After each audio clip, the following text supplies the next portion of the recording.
Hello guys, আবার চলে এলাম সন্ধ্যেবেলার একটু নাস্তা মুখরোচক বানাতে। তার জন্য নিয়ে নিয়েছি ময়দার মধ্যে আছে নুন, চিনি, একটু খাওয়ার সোডা আর হচ্ছে একটু জোয়ান। এটাকে ভালো করে মিশিয়ে এর মধ্যে একটুখানি ময়নের জন্য একটু তেল দেবো। তেল দিয়ে দেখেন এরকম হবে, এরকম ডো তৈরি। এরকম যদি হয়ে যায় আঠা আঠা টাইপের, এই যে এরকম করে যদি আঠা আঠা হয় তাহলে ভাববা হয়ে গেছে। এবার উষ্ণ গরম জল দিয়ে মেখে নেব। এই যে মাখা হয়ে গেছে। মাখা হয়ে গেলে দেখবেন সুন্দর হয়ে যাওয়ার পর লেচি কেটে নেবো, ছোটো ছোটো করে লেচি করে নেবো।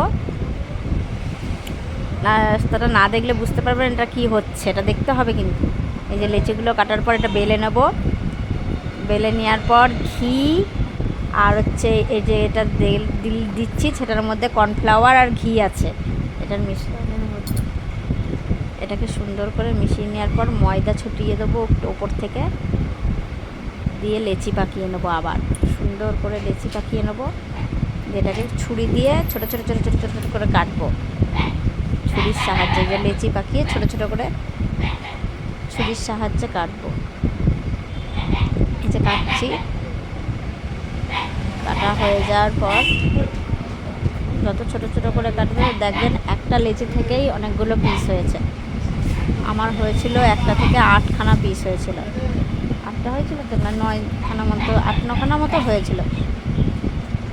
এটা কেটে নেওয়ার পর এবার এর মধ্যে সুন্দর করে পুর দিয়ে দেবো। এই যে বেলে নিয়েছি, আবার দিয়ে পুর দেওয়ার পর এই যে এটার নাম হচ্ছে চিকেন প্যাটিস।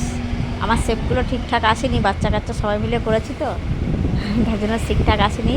সন্ধ্যেবেলার নাস্তায় গাইস ভালো লাগলে চ্যানেলটা লাইক, কমেন্ট অ্যান্ড সাবস্ক্রাইব করে দেবে। নাস্তায় খুব সুন্দর লাগবে, খুবই সুন্দর একটা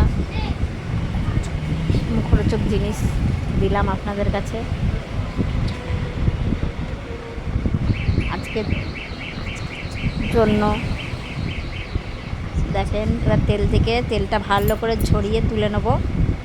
এই যে হয়ে গেল আমাদের লাস্ট পর্যায়ে চিকেন প্যাটিস। এবার দোকান থেকে খেলে তো এটা বুঝতেই পারছেন, নিজেদের বাড়িতে করা, তাই ধন্যবাদ।